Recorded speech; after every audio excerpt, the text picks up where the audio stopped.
la inauguración de Congreso Futuro ahí en el Teatro Oriente está Pamela Araya y nos va a contar todos los detalles. Estamos a la espera de que hable el presidente Gabriel Boric. Pamela.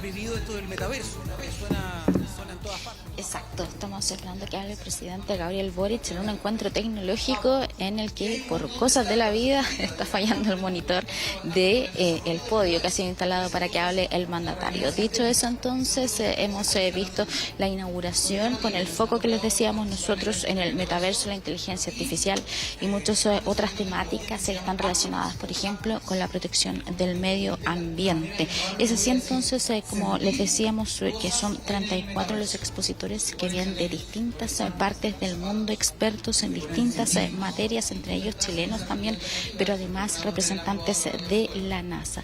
Al punto que va a haber un entrevistado bien especial. Hablamos de Charles Darwin, que fue recreado con inteligencia artificial, y acá se va a conceder una entrevista en algunos minutos más. Pero eso no es todo, porque antes hay que decir que siempre estuvo presente en Santiago. Cuando partió el 2011, ya en el año 2016 comenzó a masificarse en otras regiones, y hoy hay actividades en todo el país, de Arica a Magallanes. Entonces las personas van a poder seguirlo vía streaming o bien de forma presencial, para que todos tengan acceso a conocer cuáles son los avances que existen en materia de ciencia, en materia de tecnología, y sobre todo, yo les decía, en este concepto del metaverso, que es desconocido para gran parte de la población. Está más bien familiarizado con las generaciones jóvenes, con los nativos digitales, que es básicamente que hay mundos paralelos a través del mundo digital, internet, que permiten realizar una serie de actividades. Eso es solo uno de los tantos ejemplos que se trata del metaverso, lo que hoy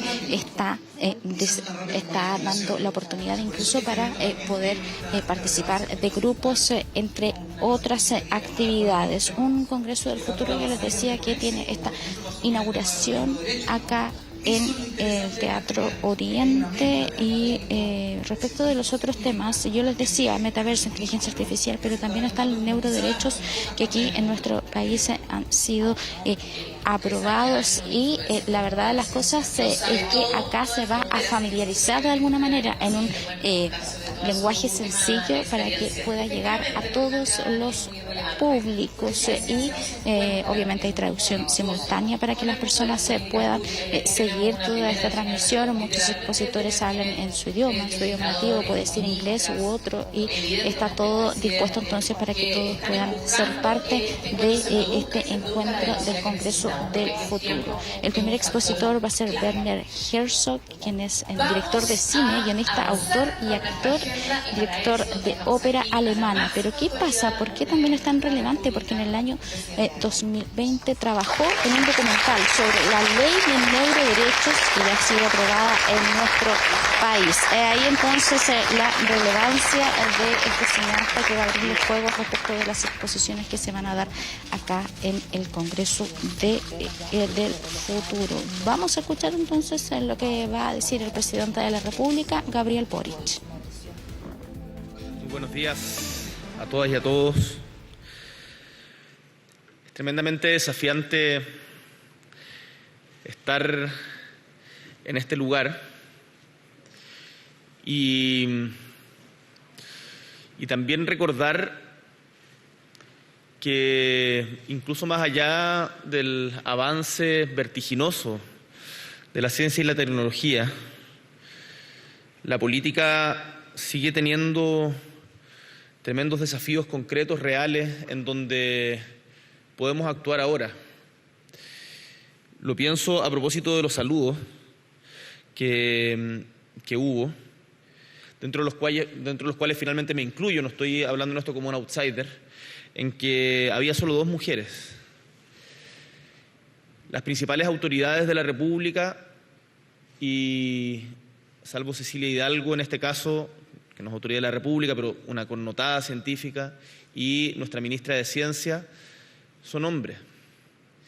Y hago esta reflexión porque pienso en cómo podemos combinar también los desafíos que nos impone la sociedad, en este caso, el feminismo, las mujeres que han exigido con toda razón su derecho a una participación igualitaria en nuestra sociedad, con los avances de la ciencia y la tecnología. No son cuestiones que vayan necesariamente separadas. pero mi punto es que la política no puede sencillamente descansar en que desde otro espacio desafíos como ese se solucionarán. Tenemos que reflexionar y ser capaces de pensar en eso también. Ahora,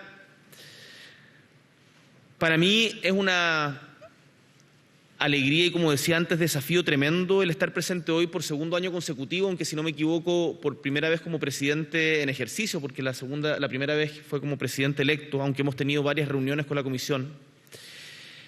En la inauguración de este encuentro científico, tecnológico, que también es de las artes y de las humanidades, y que se ha convertido en un referente para Latinoamérica y, como acabamos de ver, para el mundo. Las palabras del presidente de Rumania nos recuerdan inmediatamente que estamos totalmente conectados. Ahora, ¿cuánto tenemos que avanzar? Y acá este Congreso está haciendo algo que es tremendamente importante. Antes de venir para acá me pasaron el QR del video promocional del Congreso del Futuro. Es tremendo, se los recomiendo, muy, muy desafiante. Y después me di cuenta que había un chat online propio de YouTube en donde había gente alegando que ¿por qué no empieza? Estoy esperando a Darwin. Y dije, ¿estoy esperando a Darwin? ¿De qué?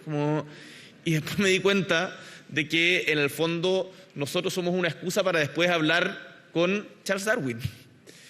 Y que hay gente fuera de este salón esperando en todo Chile y quizás el mundo tener esa conversación con uno de los científicos que más ha impactado el desarrollo de la humanidad. Entonces, es desafiante pensar cómo el pensamiento científico, en su forma inquisitiva y curiosa de mirar el mundo, nos protege de alguna manera del dogmatismo y nos ofrece una guía para movernos en un mundo que es cada día más complejo. E instancias como estas son importantes porque cumplen un rol, además, de divulgación. Yo la primera vez que escuché la palabra metaverso me imaginé un festival de poesía.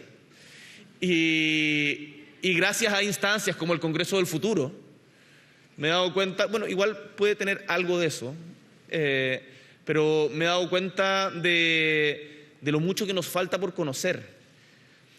Si bien lo presencial hoy día es relativo, como también acabamos de ver, qué importante también, y felicito a la Comisión de Futuro del Senado, a toda la Fundación del Congreso del Futuro, a Guido por todo su trabajo, el que esto se realice en las 16 regiones. En las 16 regiones de nuestro país van a haber eventos presenciales, que por lo tanto van a influir seguramente en muchas personas de todas las edades, que van a estar creando, encontrándose, generando redes. Y ahí yo, al igual que lo comentaba Guido, veo con expectativa, con optimismo el futuro.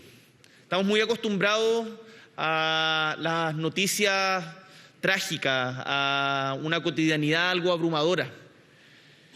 Como decía el presidente de Rumania, el futuro no nos espera, el futuro está sucediendo. Y ese futuro también puede ser feliz, también puede ser de cariño, también puede ser optimista. Yo les quiero transmitir también parte de eso. Y creo que vale la pena recordar en instancias como esta a pioneros de la ciencia que nos dejaron lecciones que siguen vigentes muchos años después. Por ejemplo, Andrea Wulf, en la biografía que hizo de Alexander von Humboldt, que se llama La invención de la naturaleza, cuenta que von Humboldt se sintió halagado cuando la corriente fría que todos conocemos y que recorre las costas de Chile y Perú fue bautizada con su nombre, pero también protestó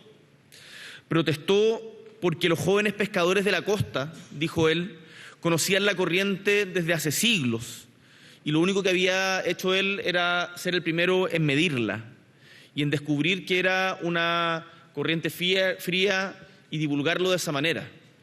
Pero ese halago y esa molestia de von Humboldt nos recuerda que hay una cuestión que debe inspirar la labor de todos y todas nosotros, que es que todo conocimiento se construye de manera colectiva, que recoge el saber acumulado de investigaciones anteriores o bien también saberes locales y ancestrales.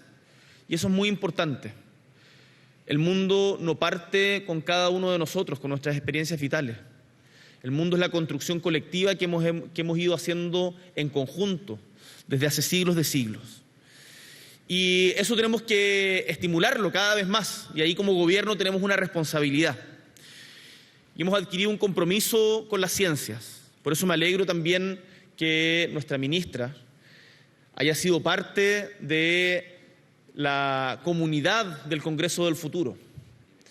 Y el compromiso que tenemos con las ciencias, la tecnología y el conocimiento y la innovación es avanzar hacia un gasto del 1% del PIB, lo que implica triplicar el gasto que hacemos en ciencia en nuestro país.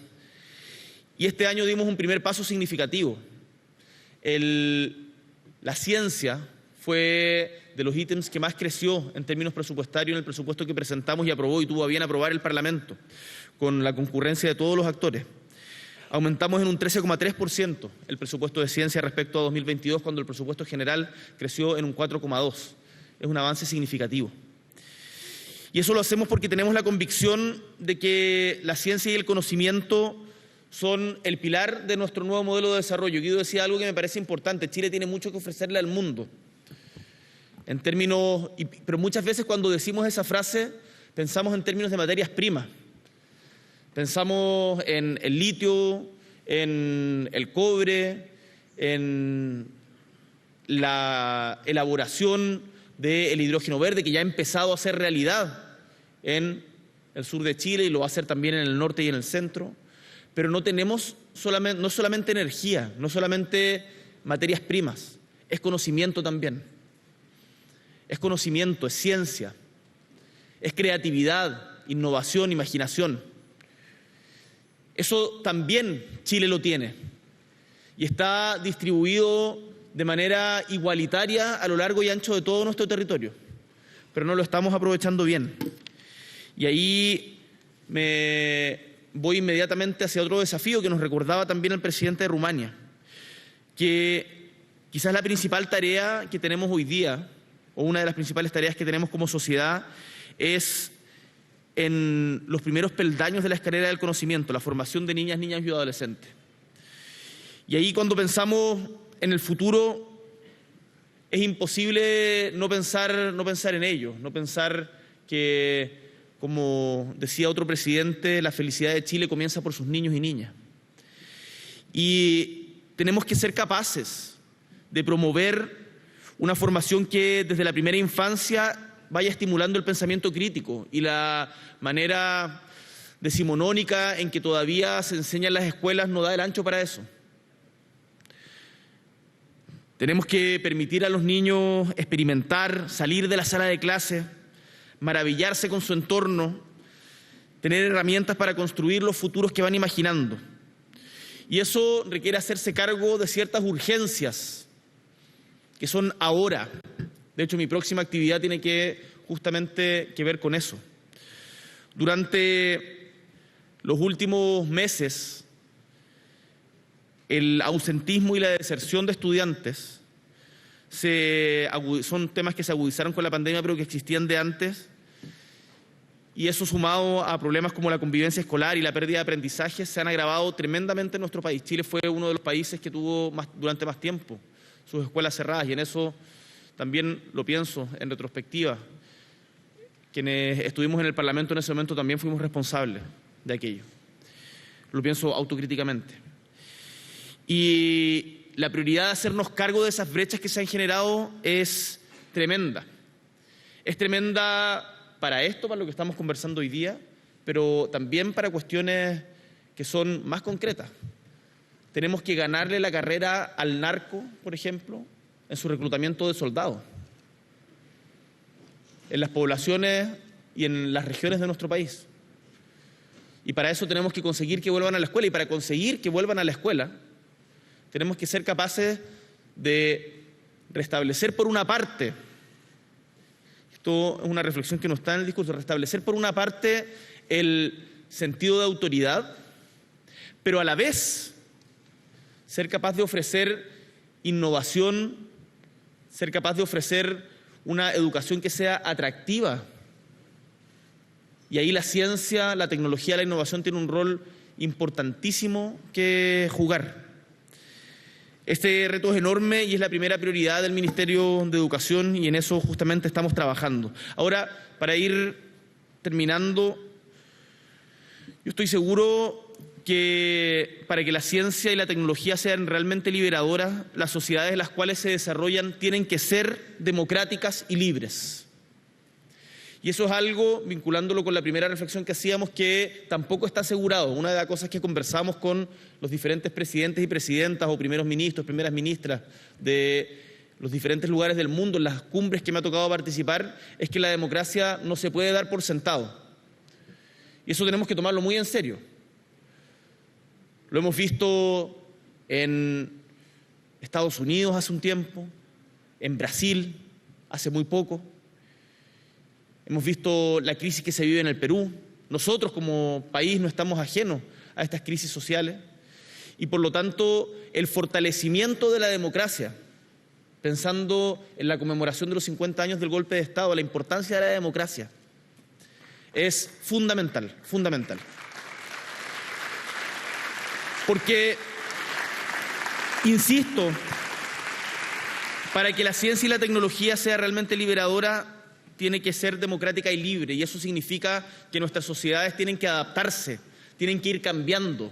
El cambio, no cualquier cambio, pero el no quedarnos quietos es también necesario para fortalecer nuestra democracia. Creo honestamente que el proceso constituyente, con todos sus vaivenes, tiene que ver con eso. Y ahí se me viene a la cabeza una frase. Tuve la oportunidad de ir el viernes pasado a la presentación por parte de la Fundación de Orquestas Juveniles e Infantiles de Chile, de la FOJI, de la octava Sinfonía de Mahler, en el Caupolicán lleno, 5.000 personas, para la octava Sinfonía de Mahler con niños, niñas y adolescentes. Impresionante. Y el director de la FOJI recordaba una frase de Mahler que dice, que a mí me la había enseñado José Salaquet, que dice que la tradición no consiste en la adoración de las cenizas, sino en la preservación del fuego. La tradición no consiste en la adoración de las cenizas, sino en la preservación del fuego. Y ahí la ciencia, sin lugar a dudas, cumple un rol fundamental. Y como decían los presentadores, tenemos que también tomar el ritmo desde la política. Muchas veces, si bien en Chile estamos avanzando en esa dirección y que exista desde el Senado la Comisión del Congreso del Futuro, es tremendamente importante y marcador. Tenemos que ajustarnos más a estos tiempos. Me imagino, permítame hacer una pregunta. ¿Cuántos de ustedes tienen algún NFT? Una persona. Dos personas tienen NFT. ¿Cuántos de ustedes no saben lo que es un non-fungible token?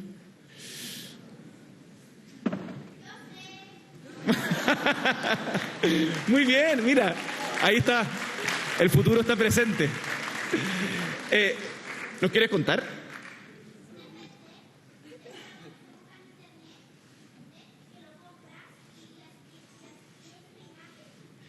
Exactamente. Y es una imagen única. Muy bien.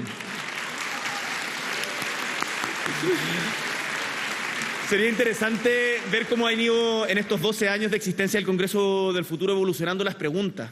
Yo creo que me he estado, inevitablemente esto invita a alargarse porque uno va reflexionando también mientras habla, pero quiero agradecerles muchísimo a quienes hacen posible el Congreso del Futuro, a quienes todos ayudan a financiar la participación de todos quienes están hoy día acá. Que este sea un espacio de divulgación que ojalá llegue a todos los rincones, y ahí desde el gobierno yo creo que podemos colaborar más. Pienso en la ruralidad chilena, cómo llegamos con esto a la ruralidad chilena. Hay tremendos desafíos que quiero insistirles, o más bien recoger su insistencia a la Comisión del Futuro, al presidente Francisco Chaguán, a la senadora Rincón, al senador Piu, a la senadora Órdenes, al senador Cruzcoque, al ex senador Walker y al ex senador Girardi, que han participado de esto, a que como gobierno nos comprometamos más con el Congreso del Futuro. Podemos hacer más. Y finalmente, permitir ampliar la democracia y conjurar cualquier tentación autoritaria depende en gran medida de que seamos capaces de proteger nuestras instituciones. Yo creo que instancias como esta nos ayudan también, aunque puede para algunos ser tangencial, servir para aquello. Es construir en diálogo, comunidad. El Congreso del futuro construye comunidad y por eso es un orgullo estar con ustedes acá. Muchísimas gracias.